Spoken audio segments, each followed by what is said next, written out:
Julia کو ٹیلی phone کی گھنٹی بڑی ناگوار گزری کیونکہ اسے سوتے سے اٹھنا پڑا تھا، لیکن ریسیور تو اسے اٹھانا ہی پڑا کیونکہ رات کے 2 بجے آنے والا فون X2 کے سوا اور کسی کا نہیں ہو سکتا تھا۔ یس سر، اس نے ریسیور اٹھا کر ماؤتھ پیس میں کہا۔ اوہو، کیا تمہیں خیال تھا کہ میں فون کروں گا؟ دوسری طرف سے بھرائی ہوئی آواز آئی۔ نہیں جناب، لیکن اس وقت آپ کے سوا اور کون ہو سکتا ہے؟ اچھا دیکھو، ڈیوڈ اسٹیفن مل گیا ہے۔ کہاں؟ جولیا ایک دم بول پڑی۔ پوری بات سنا کرو۔ X2 گھرایا۔ بہت بہتر جناب۔ جولیا سٹ پٹ آ گئی۔ اور اب وہ دانش منزل میں ہے، X2 کہہ رہا تھا۔ عمران نے اسے وہاں پہنچایا ہے، تم فوراً وہاں جاؤ اسی وقت۔ ڈیوڈ اسٹیفن کے جسم پر کچھ چوٹیں ہیں، تم ان کی ڈریسنگ کر دینا۔ نرسنگ کا کورس تم کر ہی چکی ہو، اس لیے یہ کام تمہارے لیے دشوار نہیں ہوگا۔ یہ آپ کو کیسے معلوم ہے جناب کہ میں نرسنگ کا کورس کر چکی ہوں؟ جولیا نے حیرت سے کہا۔ میں تم لوگوں کے بارے میں کیا نہیں جانتا، ایک ایک بات میری نظر میں ہے۔ نرسنگ کا کورس تم نے اپنے شوق کی وجہ سے کیا تھا، اور یہ اس وقت کی بات ہے جب تم سیکرٹ سروس میں نہیں آئی تھی۔ اچھا خیر، تو تم فوراً دانش منزل پر پہنچو، ڈریسنگ کا سامان تمہیں وہیں مل جائے گا۔ کیا عمران بھی وہاں ہوگا جناب؟ جولیا نے پوچھا، لیکن دوسری طرف سے سلسلہ منقطع ہو چکا تھا۔ جولیا ایک طویل سانس لے کر کھڑی ہوئی اور کپڑے تبدیل کرنے لگی۔ کچھ دیر کے بعد وہ اپنی کار میں دانش منزل کی طرف جا رہی تھی۔ عمران دانش منزل کے دالان میں نظر آیا۔ جولیا کو دیکھ کر وہ دیدے نچاتا ہوا بولا، کنفیشس نے کسی موقع پر کہا تھا کہ رات کو 2 بجے کے بعد سڑکوں پر پھرنے والی عورتیں جنت کی حقدار نہیں ہو سکتی۔ مجھے X2 نے بھیجا ہے۔ جولیا نے بے رخی سے کہا، تو پھر میں کیا کروں؟ ڈیوڈ اسٹیفن کہاں ہے؟ مجھے اس کے پاس لیے چلو، مجھے اس کی ڈریسنگ کرنی ہے۔ عمران نے ایک ٹھنڈی سانس لی اور اندر کی طرف مڑ گیا۔ سامعین کرام، آپ سن رہے ہیں عمران سیریز کے سلسلے میں ایک اردو ناول جس کا نام ہے خطرناک پلان۔ یہ اس سلسلے کی آخری قسط ہے۔ مجھے امید ہے آپ کو میری یہ کاوش پسند آئی ہوگی۔ آپ نے اگر ابھی تک میرا چینل مائی وائس سبسکرائب نہیں کیا تو ابھی میرے چینل کو سبسکرائب کر کے بیل نوٹیفیکیشن آن کر لیجئے تاکہ آنے والی ہر نئی کہانی کی اطلاع بر وقت آپ تک پہنچ سکے۔ دوسری صبح عمران اپنے فلیٹ میں بیٹھا اونگ رہا تھا۔ معلوم نہیں اسے سچ مچ نیند آ رہی تھی یا وہ عادتاً ایسا کر رہا تھا۔ ویسے گزشتہ رات اسے 4 بجے کے قریب نیند نصیب ہوئی تھی، لیکن حسب معمول وہ صبح 7 بجے سے پہلے ہی بیدار ہو گیا تھا۔ پچھلی رات ہنگاموں میں ہی گزر گئی تھی۔ ڈیوڈ اسٹیفن کے ساتھ وہ تھانے گیا تھا۔ ڈیوڈ اسٹیفن نے بیان دیتے ہوئے تمام باتیں ظاہر کر دی تھیں۔ یہ بھی بتا دیا تھا کہ اس کا تعلق امریکن سیکرٹ سروس سے ہے۔ آخر میں اس نے بتایا کہ وہ گرانڈ ہوٹل میں مقیم تھا اور وہیں سے اسے اغوا کیا گیا۔ وہ ڈائننگ ہال میں بیٹھا ہوا تھا کہ 3 آدمی اس کی میز کے قریب آئے اور انہوں نے اسے دھمکی دی کہ وہ ان کے ساتھ چلے ورنہ اسے وہیں گولی مار دی جائے گی۔ ریوالور کی نالیں ان آدمیوں کی کوٹ کی جیبوں سے جھانک رہی تھی۔ ڈیوڈ اسٹیفن کو ان آدمیوں کے اشاروں پر چلنا پڑا۔ ہوٹل کے باہر ایک کار کھڑی تھی، اسے اس میں بٹھا دیا گیا۔ کار چل پڑی اور پھر ڈیوڈ کو ایک عمارت میں پہنچا دیا گیا جہاں مائیکل نے اس پر تشدد کیا۔ وہ اسے کاغذات کے متعلق پوچھنا چاہتا تھا، لیکن ڈیوڈ نے اسے کچھ نہیں بتایا، اور دوسری رات کو اسے کسی طرح اس عمارت سے بھاگ نکلنے کا موقع مل گیا۔ ان لوگوں نے بھی اسے بھاگتے ہوئے دیکھ لیا تھا۔ اس پر گولیاں برسائی گئیں، لیکن وہ کسی نہ کسی طرح نکلنے میں کامیاب ہو گیا۔ ڈیوڈ کے بیان کے بعد مائیکل گیلن کے گھر کی تلاشی لی گئی تھی، لیکن وہاں سے کوئی ایسی چیز نہ مل سکی تھی جو ڈیوڈ کے بیان کی تائید کرتی۔ دوسرے یہ کہ خود ڈیوڈ کا بیان بھی زیادہ مستحکم نہیں تھا، اس لیے پولیس مائیکل کو گرفتار نہ کر سکی۔ اگر عمران چاہتا تو اپنے اختیارات سے کام لے کر مائیکل کو گرفتار بھی کروا سکتا تھا، لیکن فی الحال اس نے یہ ضروری نہیں سمجھا تھا، اور ان تمام ہنگاموں کے بعد اس نے ڈیوڈ اسٹیفن کو دانش منزل پہنچا دیا، کیونکہ ڈیوڈ کا خیال تھا کہ شاید اب وہ لوگ اسے قتل ہی کر دینے کی کوشش کریں گے۔ پھر عمران نے X2 کی حیثیت سے جولیا کو فون کر کے وہاں بلا لیا تاکہ وہ ڈیوڈ اسٹیفن کی ڈریسنگ کر دے۔ ڈیوڈ کے جسم پر چوٹوں کے نشانات تھے جو اس کے بیان کے مطابق مائیکل کے تشدد سے پہنچے تھے، لیکن ڈیوڈ نے ڈریسنگ کروانے سے انکار کر دیا۔ اس نے کہا تھا کہ وہ فوجی آدمی ہے اور ایسی چوٹیں اس کے لیے وقت نہیں رکھتی، اور یہ کہ وہ چوٹیں خود ہی ٹھیک ہو جائیں گی۔ بہرحال جولیا کو ڈریسنگ کیے بغیر ہی واپس چلے جانا پڑا تھا۔ جولیا کے دانش منزل پہنچنے سے پہلے عمران نے ڈیوڈ اسٹیفن سے کاغذات کے متعلق بھی پوچھا کہ وہ صفدر کو کیوں نہیں دیے گئے اور اصل کاغذات کی جگہ سادہ کاغذات کیوں دیے گئے۔ جواب میں ڈیوڈ اسٹیفن نے کہا تھا، میں ان کاغذات کے سلسلے میں کوئی خطرہ نہیں مول لینا چاہتا تھا، مجھے خدشہ تھا کہ وہ کاغذات چھین لیے جائیں گے، اس لیے میں نے پہلے امتحان کر لینا ضروری سمجھا۔ ویسے وہ کاغذات اب بھی محفوظ ہیں، میں نے انہیں کل دن ہی میں یہاں کے ایک بینک کی سیف کسٹڈی میں رکھ دیا تھا اور انہیں کل صبح وہاں سے نکالا جا سکے گا۔ پھر عمران نے سیف کسٹڈی کی چابی اور رسید ڈیوڈ اسٹیفن سے لے لی تھی اور اب اس انتظار میں تھا کہ کب 9 بجیں تو پھر بینک جا کر وہ کاغذات حاصل کر سکے۔ وہ ناشتہ کر چکا تھا، 9 بجنے میں 5 منٹ کم پر گھر سے روانہ ہو گیا اور اس وقت پہنچا جب بینک کو کھلے ہوئے صرف 2 منٹ ہوئے تھے۔ سیف کسٹڈی میں ایک نیلے رنگ کا لفافہ تھا۔ عمران نے اسے وہیں کھولنا مناسب نہ سمجھا اور واپس اپنے فلیٹ کی طرف روانہ ہو گیا۔ بینک کی طرف جاتے ہوئے بھی اور اس وقت بھی وہ بے حد چوکنا تھا۔ اپنے ماحول سے پوری طرح باخبر اسے اطمینان تھا کہ اس کا تعاقب نہیں کیا گیا۔ گھر پہنچ کر اس نے لفافہ کھولا، مگر دوسرے ہی لمحے اس طرح اچھل پڑا جیسے نادانستگی میں دہکتے ہوئے انگاروں پر پیر پڑ گیا ہو۔ یہ کاغذات بھی بالکل سادہ تھے۔ عمران نے جھپٹ کر ٹیلی فون کا ریسیور اٹھایا اور دانش منزل کے نمبر ڈائل کیے۔ چند لمحے بعد دوسری طرف سے چوہان کی آواز سنائی دی۔ پچھلی رات عمران نے اسے وہیں متعین کر دیا تھا تاکہ وہ ڈیوڈ اسٹیفن کا خیال رکھ سکے۔ X2 عمران نے بھرائی ہوئی آواز میں کہا، ڈیوڈ کو فون پر بلاؤ۔ 1 منٹ جناب۔ چند لمحے بعد دوسری طرف سے آواز آئی، David Stephen speaking, it is chief of the secret service. Imran نے کہا، جناب والا، میں آپ سے ملنا چاہتا تھا، مجھے افسوس ہے کہ میں کسی سے نہیں ملتا۔ ویسے مسٹر ڈیوڈ، کیا یہ بات سن کر آپ کو حیرت نہ ہوگی کہ سیف کسٹڈی میں رکھے ہوئے کاغذات بھی بالکل سادہ ہیں؟ کیا؟ دوسری طرف سے چونکے ہوئے انداز میں کہا گیا، یہ کیسے ہو سکتا ہے؟ ایسا ہوا ہے، عمران نے پرسکون لہجے میں کہا۔ تو پھر اس کے سوا اور کیا سوچا جا سکتا ہے کہ مخبروں کے ہاتھ سیف کسٹڈی تک بھی پہنچ گئے؟ کسی طرح انہیں اس بات کا علم ہو گیا کہ میں نے وہ کاغذات کہاں محفوظ کیے تھے۔ عمران نے مزید کچھ کیے بغیر سلسلہ منقطع کر دیا۔ تھوڑی دیر تک بیٹھا وہ کچھ سوچتا رہا اور پھر باہر نکلنے کے ارادے سے دروازے کی طرف بڑھا، لیکن ابھی دروازے سے 3-4 قدم کا فاصلہ باقی تھا کہ کال بیل بج اٹھی۔ کوئی دروازے کے باہر موجود تھا۔ عمران نے آگے بڑھ کر دروازہ کھولا، مگر دوسرے ہی لمحے اچھل کر پیچھے ہٹ گیا۔ دروازے کی دوسری طرف کھڑا ہوا آدمی اس کے لیے اجنبی بھی تھا اور خطرناک بھی، کیونکہ اس کے ہاتھ میں ریوالور تھا۔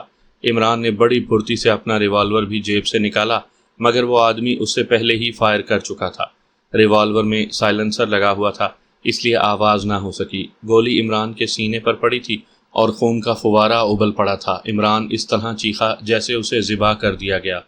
فائر کرنے والے نے ایک جھٹکے سے دروازہ باہر سے بند کر دیا۔ چیخ کی آواز سن کر سلیمان دوڑتا ہوا اس کمرے میں آیا تھا اور پھر وہ عمران کو فرش پر تڑپتا دیکھ کر حواس باختہ ہو گیا۔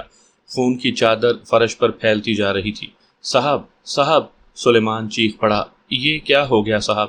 عمران کے ہونٹ ہلے مگر آواز نہیں نکلی۔ صفدر کو خیال بھی نہیں تھا کہ لوسیا اس کے گھر پہنچ جائے گی۔ تم؟ صفدر نے متحیرانہ انداز میں پلکیں جھپکائیں۔ دروازہ بند کرو، لوسیا نے اندر آ کر کہا۔ صفدر نے دروازہ بند کر دیا۔ اس نے کال بیل کی آواز سن کر دروازہ کھولا تھا اور لوسیا نظر آئی تھی۔ بڑی اہم بات تھی، لوسیا نے بیٹھتے ہوئے کہا، ورنہ میں خود کبھی نہ آتی، ٹیلی فون پر ہی بات کر لیتی۔ گروہ کے کسی آدمی نے تو تمہیں یہاں آتے نہیں دیکھا ہوگا؟ نہیں، میں نے یہاں آنے میں بڑی احتیاط سے کام لیا ہے۔ ایسا کیا اہم معاملہ پیش آ گیا؟ صفدر نے پوچھا۔ آج رات گروہ کا ایک اجتماع ہوگا جس میں تمہارے ملک کے صدر کے قتل کا پلان بنایا جائے گا، لوسیا نے بتایا، اور پھر صفدر کی آنکھوں میں دیکھتے ہوئے بولی، اگر تم لوگ چاہو تو سارے آدمیوں کو بگ باس سمیت گرفتار کر سکتے ہو۔ کیا تمام آدمی جمع ہوں گے؟ نہیں، صرف خاص آدمی، لیکن اگر انہیں گرفتار کر لیا گیا تو گروہ خود بخود فنا ہو جائے گا، کیونکہ پھر ان سے کام لینے والا کوئی نہ ہوگا۔ صفدر اس انداز میں لوسیا کی طرف دیکھتا رہا جیسے اسے مزید کچھ سننا چاہتا ہو۔ لوسیا چند لمحے سر جھکائے کچھ سوچتی رہی اور پھر صفدر کی طرف دیکھتی ہوئی بولی، یہ اجتماع آج رات کو 10 بجے چیمبر لین کی ایک عمارت میں ہوگا۔ وہ عمارت گروہ کے ہی ایک آدمی کی ملکیت ہے۔ اب بتاؤ کہ تم کیا کرو گے؟ مجھے اس سلسلے میں اپنے چیف سے گفتگو کرنا ہوگی۔ تمہارا چیف کون ہے؟ میں نہیں جانتا، ہم میں سے کوئی بھی نہیں جانتا۔ یہ کیسے ہو سکتا ہے؟ لوسیا نے حیرت سے کہا۔ یہ حقیقت ہے، لیکن تم اس بحث میں پڑھ کر کیا کرو گی؟ ٹھیک ہے، لوسیا نے کہا، تو میں یہ کہنا چاہتی تھی کہ اس معاملے میں اگر پولیس سے مدد نہ لی جائے تو اچھا ہے۔ اگر کوئی ہنگامہ ہو گیا تو پھر ان لوگوں کا ہاتھ آنا مشکل ہے۔ سارا کام اگر خاموشی سے ہو تو بہتر ہے۔ تم ٹھیک کہہ رہی ہو، ویسے بھی ہم لوگ خود ہی کام کرنے کے عادی ہیں۔ پولیس کو صرف آخری سٹیج پر سامنے آنا پڑتا ہے، اس وقت جب ہم مجرموں کو ان کے ہینڈ اوور کر دیں۔ اچھا، اب تم مجھے کاغذ اور قلم دو تاکہ میں تمہیں اس عمارت کے نقشے سے آگاہ کر سکوں۔ اس طرح تم لوگوں کو بہت آسانی ہوگی۔ صفدر نے اسے کاغذ اور قلم دیا اور لوسیا اسے کافی دیر تک بیٹھ کر نقشے اور محلے وقوع سے آگاہ کرتی رہی۔ آخر میں اس نے کہا، درمیانی حال میں وہ اجتماع ہوگا اور تم لوگ اس دروازے سے داخل ہو سکو گے۔ لوسیا نے کاغذ پر بنے ہوئے نقشے پر ایک جگہ قلم رکھ دی۔ ٹھیک ہے، میں سمجھ رہا ہوں، صفدر نے سر ہلاتے ہوئے کہا، لیکن اندر کیسے داخل ہوں گے؟ عقبی سمت کی کوئی بھی کھڑکی کھول کر اندر داخل ہو جانا۔ اس طرف کوئی بھی نہیں ہوگا۔ ہال کے دروازے تک پہنچنے میں تمہیں دشواری نہیں ہوگی۔ ٹھیک 10:15 بجے وہ لوگ تو اس حال میں ہوں گے۔ اس کے بعد تم لوگوں کو کیا کرنا ہے یہ تم خود بہتر طور پر سمجھ سکتے ہو، یا پھر تمہارا چیف؟ صفدر نے پرخیال انداز میں سر ہلا دیا اور پھر بولا، کیا تم بھی وہیں ہوگی؟ ظاہر ہے، لوسیا نے کہا اور پھر بولی، ڈیوڈ اسٹیفن کے فرار ہو جانے کی وجہ سے گروہ میں بڑی بے چینی پھیل گئی ہے۔ کیا مطلب؟ کیا ڈیوڈ اسٹیفن فرار ہو گیا؟ صفدر نے چونک کر پوچھا، تمہیں معلوم نہیں؟ نہیں؟ حیرت ہے، لوسیا بڑبڑائی، وہ تو کل رات ہی فرار ہو گیا تھا۔ گو کہ پولیس مائیکل پر ہاتھ نہیں ڈال سکی، مگر پھر بھی یہ چیز گروہ والوں کے دانست میں تشویش کی ہے کہ ان کا ایک آدمی پولیس کی نظر میں مشتبہ ہو گیا۔ پھر لوسیا نے ڈیوڈ اسٹیفن کے فرار کے متعلق صفدر کو بتاتے ہوئے کہا، جس وقت ڈیوڈ اسٹیفن پھاٹک سے نکلا اس وقت تمہارا ایک ساتھی بھی وہاں موجود تھا، وہی جسے تم نے وہ کاغذات لے جا کر دیے تھے۔ مجھے حیرت ہے کہ یہ بات تمہارے علم میں نہیں آئی۔ اچھا، اب میں چلوں گی اور اگر موقع ملا تو رات کو 8 بجے پھر تم سے مل لوں گی تاکہ تم لوگوں کے پروگرام سے واقف ہو جاؤں۔ اور پھر لوسیا جانے کے لیے کھڑی ہو گئی۔ سلیمان کو گویا سکتہ ہو گیا تھا، جسم غیر متحرک اور پھٹی پھٹی سی آنکھیں عمران کے بے حس و حرکت جسم پر پڑی ہوئی تھی۔ کیا وہ عمران کی لاش تھی؟ مگر دوسرے ہی لمحے سلیمان بے ساختہ اچھل پڑا، کیونکہ اس نے آج تک کوئی ایسی لاش نہیں دیکھی تھی جو بول بھی سکتی ہو۔ عمران کے ہونٹ ہلے تھے اور بھرائی ہوئی آواز سنائی دی تھی، کیا صبح ہو گئی صاحب؟ سلیمان تقریباً چیخ پڑا۔ عمران اس طرح اچھل کر کھڑا ہوا تھا جیسے سوتے میں بم کا دھماکہ سن لیا ہو، اور پھر اس کے ہونٹوں پر ایک شریر سی مسکراہٹ ابھری۔ سلیمان کے چہرے پر خوف کے تاثرات پیدا ہو گئے۔ ممکن ہے وہ یہ سمجھا ہو کہ عمران کے جسم میں کوئی خبیث روح حلول کر گئی ہے۔ پھر سلیمان اچھل کر شاید وہاں سے بھاگ ہی کھڑا ہوتا، لیکن عمران نے جھپٹ کر اس کا گریبان پکڑ لیا۔ بچاؤ! سلیمان چیخ پڑا۔ ابے کیا دماغ خراب ہوا ہے؟ عمران نے آنکھیں نکالی۔ سلیمان پھٹی پھٹی آنکھوں سے اس کی طرف دیکھنے لگا۔ ہونٹ خشک ہو گئے تھے اور چہرے پر زردی پھیل گئی تھی۔ ابے میں بھوت نہیں ہوں، چغد کی دم فاختہ۔ آپ زندہ ہیں صاحب؟ سلیمان کے حلق سے بدقت تمام آواز نکل سکی۔ پھر کیا مر گیا ہوں؟ عمران نے غصیلی آواز میں کہا۔ لیکن یہ خون، سلیمان نے عمران کے سینے کی طرف اشارہ کیا، یہ کبوتر کا خون ہے۔ کیا مطلب؟ یہ دیکھ۔ عمران نے اسے چھوڑ کر اپنی قمیض کے بٹن کھولے۔ یہ ہے ربر کی ایک پتلی سی تھیلی جس میں کبوتر کا خون بھرا ہوا تھا اور اس کے نیچے بلٹ پروف۔ اوہ! سلیمان کے چہرے پر اطمینان نظر آنے لگا۔ مگر صاحب یہ ہوا کیسے؟ گھنٹی کی آواز سنائی دی تھی، میں نے دروازہ کھولا، باہر کھڑے ہوئے آدمی نے فائر کر دیا۔ گولی نے ربر کی تھیلی میں سوراخ کیا، میں نے بھی چیخ ماری اور ڈھیر ہو گیا۔ یہی سمجھا تھا کہ گولی سینے کے پار ہو گئی ہے اور میں عنقریب مرحوم ہو جاؤں گا، لیکن پھر یاد آ گیا کہ میرے جسم پر بلٹ پروف موجود ہے، لہٰذا میں کھڑا ہو گیا۔ آپ نے اس آدمی کو پکڑا کیوں نہیں؟ میں چاہتا تھا کہ وہ جا کر اپنے ساتھیوں کو میری موت کی خبر سنائے۔ ویسے وہ باہر سے دروازہ بند کر کے بھاگا ہے، میں نے کنڈی لگنے کی آواز سنی تھی۔ سلیمان نے آگے بڑھ کر دروازہ کھولنے کی کوشش کی، لیکن وہ سچ مچ باہر سے بند تھا۔ اس وقت دوسرے کمرے سے فون کی گھنٹی بجنے کی آواز سنائی دی۔ عمران وہاں پہنچا۔ کال X2 کی تھی اور فون کرنے والا صفدر تھا۔ عمران نے اس کی اور لوسیا کی ملاقات کا حال بڑے غور سے سنا اور سب کچھ سن لینے کے بعد کہا، لوسیا نے عمارت کا جو نقشہ بنایا ہے اسے لے کر تم آدھے گھنٹے بعد عمران کے پاس پہنچو، میں اس عرصے میں عمران کو پروگرام کے متعلق بتا دوں گا۔ بہت بہتر جناب۔ عمران نے سلسلہ منقطع کر دیا۔ اب تک کے واقعات بڑے عجیب ثابت ہوئے تھے۔ عمران کو ایسا محسوس ہو رہا تھا جیسے کوئی ڈرامہ سٹیج ہوتا رہا ہو، ایک ایسا ڈرامہ جس کے کسی ایکٹ میں بھی کوئی مقصد نہیں، ہر چیز بے معنی، ہر بات غیر فطری۔ خود عمران پر حملہ بھی بے مقصد ہی تھا، مجرموں کو اسے مار کر کیا فائدہ پہنچتا؟ عمران نے سوچا کہ اسے شروع سے تمام حالات کا جائزہ لینا چاہیے، ممکن ہے اسے کوئی ایسا اشارہ مل جائے جس سے مجرموں کے مقصد پر روشنی پڑ سکے۔ عمران بیٹھا سوچتا رہا، اس نے اپنے خون آلود کپڑے بھی تبدیل نہیں کیے تھے۔ وہ کرسی پر بیٹھا حالات کا جائزہ لیتا رہا، پھر ایک خاص پہلو پر غور کرتے ہوئے دفعتاً اس کی آنکھیں چمک اٹھیں، جیسے کسی معمے کا صحیح حل سمجھ میں آ گیا ہو۔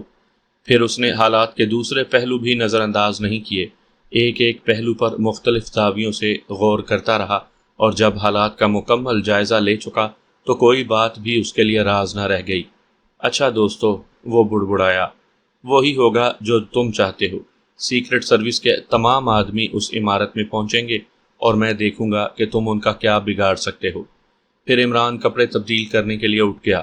صفدر جب وہاں پہنچا تو عمران کپڑے تبدیل کر چکا تھا اور سلیمان نے ڈرائنگ روم کے فرش پر پھیلے ہوئے خون کو دھو ڈالا تھا۔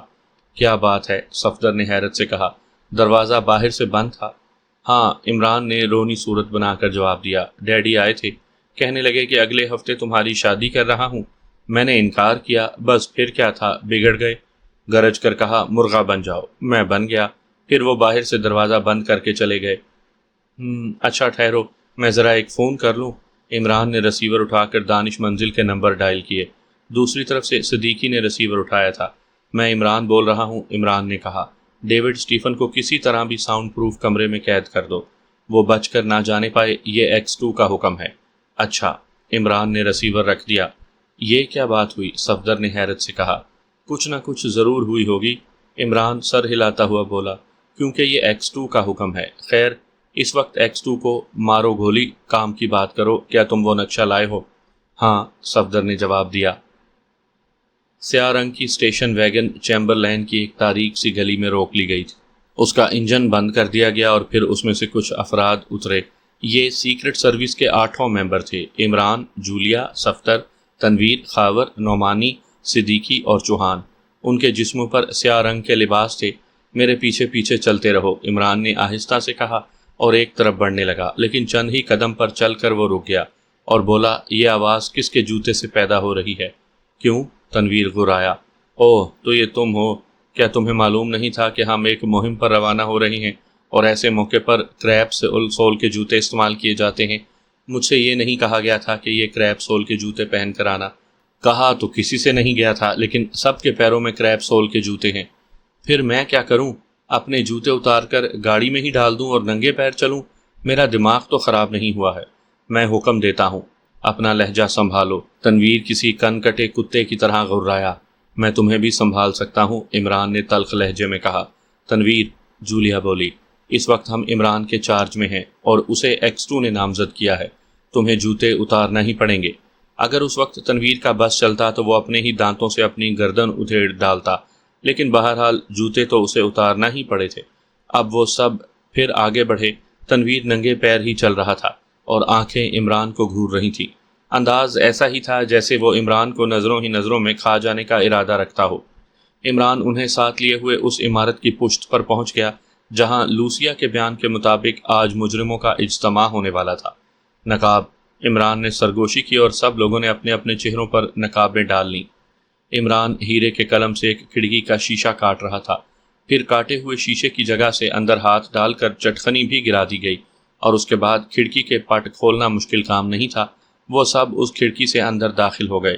اب انہوں نے اپنے ہاتھوں میں ریوالور بھی سنبھال لیے تھے۔ کمرے میں تاریکی تھی۔ عمران نے جیب سے ایک محدود روشنی والی ٹارچ نکال کر جلائی اور آگے بڑھا۔ لوسیا کا بنایا ہوا اس عمارت کا نقشہ اس کے ذہن میں اچھی طرح محفوظ تھا، اسی لیے وہ بڑی آسانی سے اسی حال کے دروازے تک پہنچ گیا جہاں لوسیا کے بیان کے مطابق گروہ کے افراد کی میٹنگ ہونی تھی۔ دروازے میں لگے ہوئے شیشے روشن تھے۔ عمران نے جھانک کر دیکھا، ان شیشوں سے اندر کا منظر صاف نظر آ رہا تھا۔ سامنے ہی ایک لمبی سی میز تھی جس کی ایک طرف لگی ہوئی کرسیوں پر 10-12 آدمی بیٹھے ہوئے تھے، مگر ان کی پشت دروازے کی طرف تھی۔ البتہ ایک آدمی ایسا بھی تھا جو ان آدمیوں کے سامنے بیٹھا تھا۔ اور اس کی پشت دروازے کی طرف نہیں تھی، لیکن عمران اس کا چہرہ بھی نہ دیکھ سکا کیونکہ وہ سیاہ پوش تھا۔ عمران نے ایک اچٹتی سی نگاہ اس منظر پر ڈالنے کے بعد دروازے کو آہستہ سے دبایا۔ فوراً ہی اسے احساس ہو گیا کہ وہ اندر سے بند نہیں۔ عمران نے بائیں ہاتھ سے اپنے ساتھیوں کو اشارہ کیا اور پھر دروازے کو دھکا دیتا ہوا ایک دم اندر گھس پڑا۔ اس کے ساتھیوں نے بھی دیر نہیں لگائی تھی۔ ہینڈز اپ!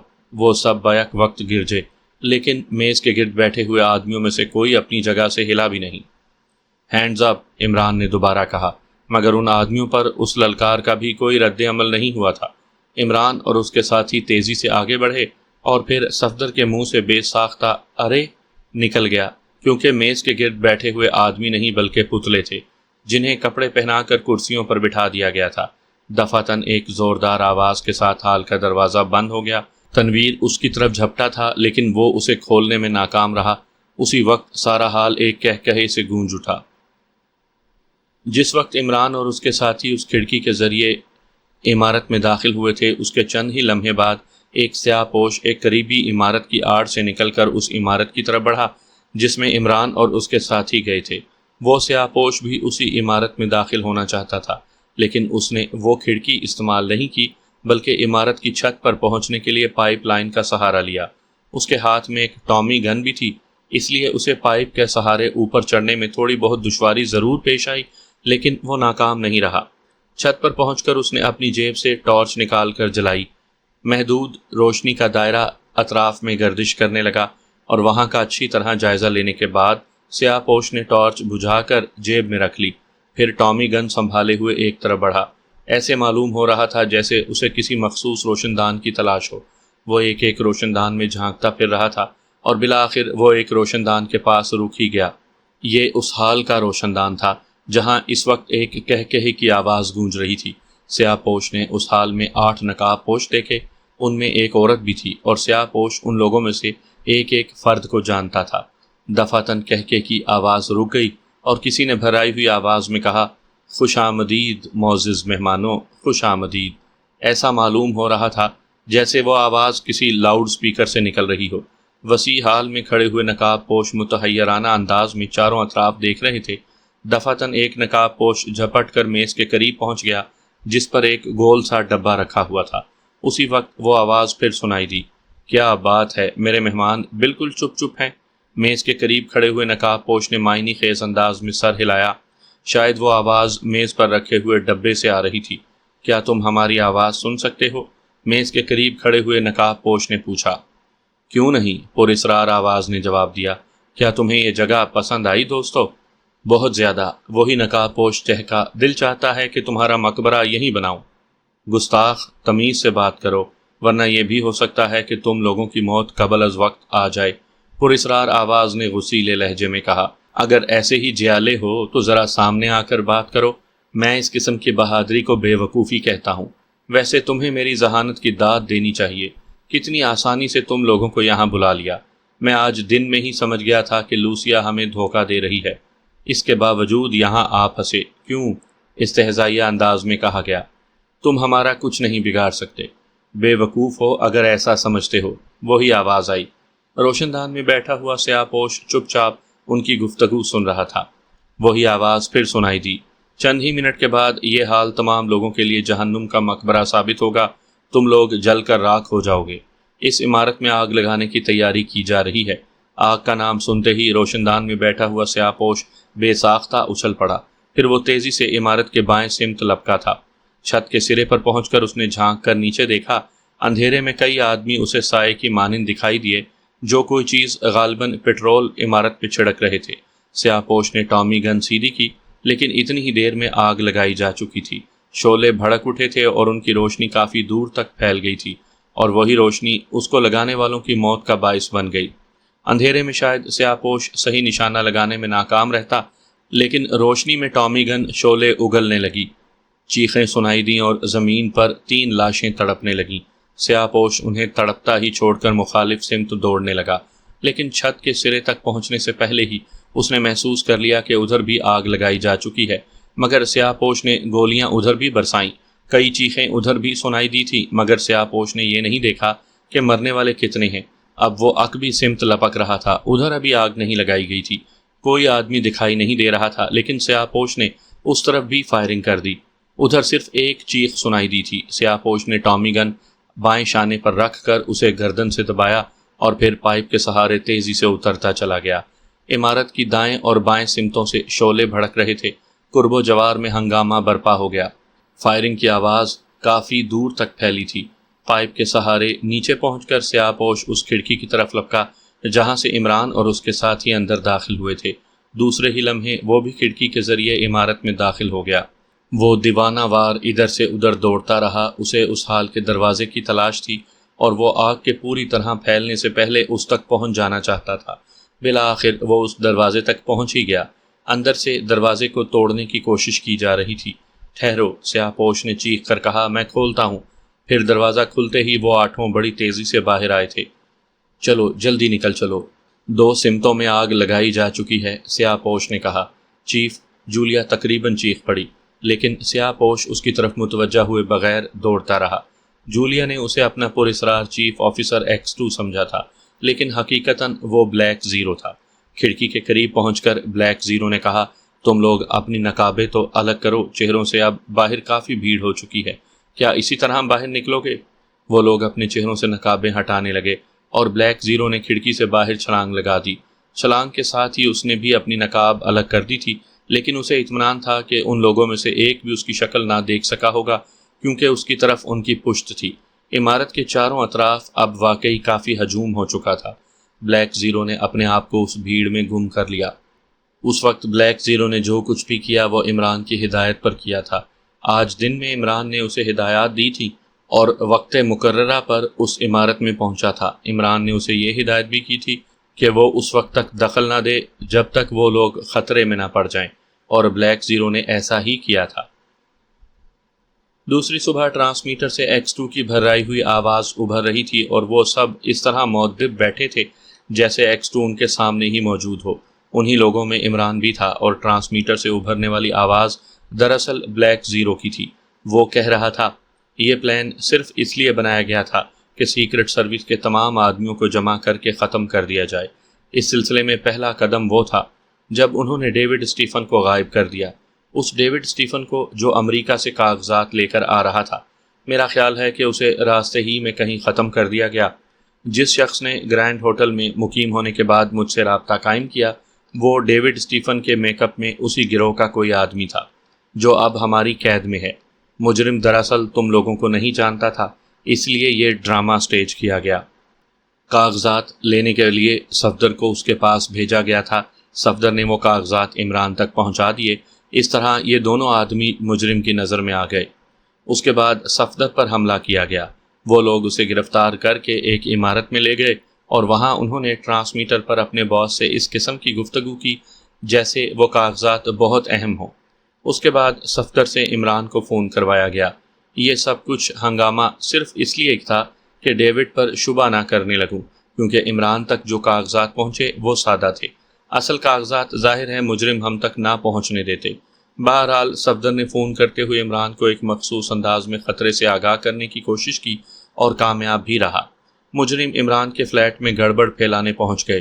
میں گڑبڑ ہی کہوں گا کیونکہ کاغذات کی تلاش کا تو محض ڈھونگ تھا۔ عمران نے وہاں 4 آدمیوں کو پہلے ہی سے متعین کر دیا تھا، تنویر، خاور، صدیقی اور چوہان کو۔ ان چاروں نے مجرموں کو پکڑ لیا۔ بعد میں عمران نے ان سے کہا تھا کہ وہ مجرموں کو دانش منزل لے جا کر قید کر دیں، لیکن بلڈنگ کے نیچے مجرموں کے اور ساتھی بھی موجود تھے جنہوں نے تنویر وغیرہ کو بے ہوش کر دیا اور اپنے ساتھیوں کو چھڑا کر لے گئے۔ اب سیکرٹ سروس کے 6 آدمی ان کی نظر میں آ گئے تھے، تنویر، عمران، صفدر، چوہان، خاور اور صدیقی۔ اب صرف جولیا اور نعمانی باقی رہ گئے تھے۔ دوسری طرف صفدر کو اس لڑکی لوسیا نے رہا کروایا۔ مقصد یہی تھا کہ ہم لوگ لوسیا پر اعتماد کرنے لگیں۔ پھر لوسیا نے یہ اطلاع دی کہ مائیکل گیلن اس گروہ کا ایک اہم فرد ہے، لیکن حقیقت یہ نہیں تھی۔ مائیکل گیلن کا اس گروہ سے کوئی تعلق نہیں، مگر شروع میں لوسیا پر اعتماد کرتے ہوئے مائیکل گیلن کی نگرانی شروع کروا دی گئی تھی۔ میرا خیال ہے کہ مائیکل کو مشتبہ بنانے کا مقصد یہی تھا کہ جب اس کی نگرانی کی جائے تو وہ لوگ یہ معلوم کرنے کی کوشش کریں کہ مائیکل پر نظر رکھنے والا کون ہے۔ اس طرح سیکرٹ سروس کا ایک اور آدمی نظر میں آ جاتا اور ایسا ہی ہوا۔ نعمانی بھی ان لوگوں کی نظروں میں آ گیا، اب صرف جولیا رہ گئی تھی۔ دوسری طرف نکلی ڈیوڈ اسٹیفن ہوٹل سے غائب ہو گیا تھا۔ اس کا مقصد یہی تھا کہ ہم لوگوں میں سنسنی پھیلے اور ہم لوگ تیزی سے کام شروع کر دیں۔ اس طرح مزید آدمی بھی ان کے سامنے آ جاتے، لیکن ان بیچاروں کو کیا معلوم تھا کہ وہ سیکرٹ سروس کے تقریباً سارے آدمیوں کو دیکھ چکے ہیں۔ بہرحال اب لوسیا صفدر کو پوری طرح اپنے اعتماد میں لے چکی تھی۔ اس نے صفدر کو دو باتیں بتائیں، ایک یہ کہ ڈیوڈ اسٹیفن مائیکل گیلن کی قید میں ہے اور عمران پر جان لیوا حملہ کیا جائے گا۔ اس کے بعد رات کو کسی وقت نکلی ڈیوڈ اسٹیفن مائیکل گیلن کی کوٹھی کے کمپاؤنڈ میں داخل ہوا۔ وہاں اس نے خود ہی فائرنگ کی اور چیختا ہوا باہر نکل آیا۔ اتفاق سے عمران بھی اس وقت وہیں موجود تھا۔ اس نے ڈیوڈ کو دانش منزل پر پہنچا دیا۔ اس سے کاغذات کے متعلق پوچھا تو معلوم ہوا کہ وہ ایک بینک کی سیف کسٹڈی میں محفوظ ہیں، لیکن سیف کسٹڈی میں بھی سادہ کاغذات تھے۔ پھر عمران پر جان لیوا حملہ بھی ہو گیا اور اس طرح لوسیا کی بتائی ہوئی دو باتیں صحیح ثابت ہوئیں۔ گویا اب لوسیا پر شبہ کیا ہی نہیں جا سکتا تھا، لیکن مجرموں سے دو ایک غلطیاں ایسی ہو گئی تھیں جن کی وجہ سے میں ان ہنگاموں کا مقصد سمجھ گیا۔ چند لمحے کے لیے آواز آنا بند ہو گئی۔ وہ سب دم سادھے ہوئے بیٹھے تھے۔ تھوڑی دیر کے بعد آواز پھر سنائی دی۔ میں نے محسوس کیا کہ ان سارے ہنگاموں کا بظاہر کوئی مقصد سمجھ میں نہیں آتا۔ عمران پر حملہ بھی قطعی عجیب بات ہے، اور پھر صفدر کا ان لوگوں کی قید سے اتنی آسانی کے ساتھ نکل جانا بھی حیرت انگیز تھا۔ اس کے علاوہ یہ بات بھی غیر فطری محسوس ہوئی کہ تنویر، خاور اور صدیقی اور چوہان کو صرف بے ہوش کرنے پر اکتفا کیا گیا، ان لوگوں کو مار ہی کیوں نہ دیا گیا۔ دراصل مجرم چاہتا تھا کہ ہم سب کو ایک وقت میں ختم کر دے۔ مجرموں کی سب سے بڑی غلطی نکلی ڈیوڈ اسٹیفن کا بیان تھا۔ اگر وہ یہ کہہ دیتا کہ اس نے کاغذات مجرموں کو دے دیے تو خیر کوئی بات نہیں تھی، لیکن یہ بات سمجھ میں آنے والی نہیں تھی کہ سیف کسٹڈی سے کاغذات غائب ہو گئے، جبکہ مجرم کو ایسا کرنے کا موقع ہی نہ ملا۔ عمران بینک کھلنے کے صرف 2 منٹ کے بعد ہی وہاں پہنچ گیا تھا۔ اب وہاں سادہ کاغذات کا ملنا اس بات کی دلالت کرتا تھا کہ نکلی ڈیوڈ اسٹیفن دھوکہ دے رہا ہے۔ بہرحال یہیں سے مجرموں کی بساط الٹ گئی۔ لوسیا نے آ کر صفدر کو بتایا تھا کہ آج رات مجرموں کا اجتماع ہونے والا ہے۔ اس کے علاوہ لوسیا نے تعاون کرنے کا جو وعدہ کیا، اس سے یہ صاف ظاہر ہو گیا تھا کہ تم لوگوں کو پھانسنے کی کوشش کی جا رہی ہے، لہٰذا میں نے بھی بے دھڑک ہو کر تم لوگوں کو وہاں بھیج دیا، لیکن میں تم لوگوں کی طرف سے غافل نہیں تھا۔ بعد کے حالات سے تم لوگ اچھی طرح واقف ہو۔ لیکن جناب، جولیا نے پوچھا، اگر لوسیا مجرموں کی ساتھی تھی تو اس نے ہمیں گروہ کے پروگرام سے کیوں باخبر کیا؟ کیسا پروگرام؟ صدر مملکت کو قتل کے بارے میں۔ چونکہ لوسیا کا مجرم ہونا ثابت ہو چکا ہے، اس لیے ہمیں یقین کر لینا چاہیے کہ مجرموں کا مقصد کچھ اور ہی ہوگا۔ اب ہم لوگوں کو بہت زیادہ ہوشیار رہنے کی ضرورت ہے۔ ہم بگ باس کو نہیں پکڑ سکے، اس لیے ہمیں کسی بھی خطرے کا مقابلہ کرنے کے لیے تیار رہنا چاہیے۔ معلوم نہیں یہ گروہ کب اور کس وقت کیا کر گزرے۔ فی الحال نکلی ڈیوڈ اسٹیفن ہماری قید میں ہے، ممکن ہے کہ وہ ہمارے کسی کام آ سکے۔ اور ہاں تنویر۔ یس سر، تنویر بھرائی ہوئی آواز میں بولا۔ میں نے سنا ہے کہ عمران سے تمہاری لڑائی ہو گئی تھی۔ جی ہاں جناب، یہ عمران مجھ سے خواہ مخواہ الجھتا ہے۔ بکو مت، میں اچھی طرح جانتا ہوں کہ کون کس سے الجھتا ہے۔ اپنے آپ کو قابو میں رکھو تنویر، کہیں ایسا نہ ہو کہ میں تمہیں کوئی سخت سزا دے بیٹھوں۔ تنویر اپنے ہونٹوں پر زبان پھیر کر رہ گیا۔ عمران ایسی معصوم شکل بنائے بیٹھا تھا جیسے اس کا تعلق ہی نہ ہو، حالانکہ اس نے بلیک زیرو کو ہدایت کی تھی کہ وہ تنویر کو ذرا ڈانٹ پھٹکار دے۔ ٹرانسمیٹر سے آواز ابھری، عمران؟ یس سر، عمران نے بڑے ادب سے کہا۔ میں نکلی ڈیوڈ اسٹیفن کو تمہارے حوالے کرتا ہوں، کسی طرح بھی اس کی زبان کھلوانے کی کوشش کرو۔ ایک ترکیب ہے جناب۔ کیا؟ میں ایسا کروں گا کہ شام کو نکلتے وقت تمام اخبارات ڈیوڈ اسٹیفن کو دوں گا اور اسے مجبور کروں گا کہ وہ ان اخبارات کا ایک ایک لفظ پڑھے۔ مجھے یقین ہے کہ وہ بور ہو کر زبان کھول دے گا۔ میں نے اپنے ایک دشمن کے ساتھ بھی ایسا ہی کیا تھا، لیکن وہ بیچارہ صرف 3 ہی اخبار پڑھ سکا، پھر اس کا دم نکل گیا۔ شام کے اخبار اتنے ہی بور ہوتے ہیں جناب، آپ بھی پڑھ کر دیکھیے، اگر مر جانے کی حد تک بور نہ ہو جائیں تو میرا ذمہ۔ ٹرانسمیٹر سے ہنسنے کی آواز ابھری اور پھر کہا گیا، جو دل چاہے کرو، مجھے امید ہے کہ تم ناکام نہیں رہو گے۔ Over and all. ٹرانسمیٹر سے آواز آنا بند ہو گئی اور عمران جولیا کو آنکھ مار کر مسکرانے لگا۔ آپ X2 سے اس انداز میں باتیں کر لیتے ہیں؟ صفدر عمران سے بولا۔ ہم لوگوں کی ہمت نہیں پڑتی اس سے اس انداز میں مذاق کرنے کی۔ وہ میرا ہونے والا سالہ ہے، عمران نے پلکیں جھپکاتے ہوئے کہا، اس لیے میری بات کا برا نہیں مانتا۔ جس دن برا مانے گا نا، اس دن سالے کی منڈیاں گرا دوں گا۔ تم اس کی توہین کر رہے ہو، جولیا نے غصیلے انداز میں آنکھیں نکالیں۔ کروں گا توہین، عمران نے سر جھٹک کر کہا۔ وہ گدھا ہے، الو ہے، پاجی ہے، نامعقول ہے، اور اب میں چلا، ٹاٹا۔ عمران ہاتھ ہلاتا ہوا کمرے سے نکل گیا۔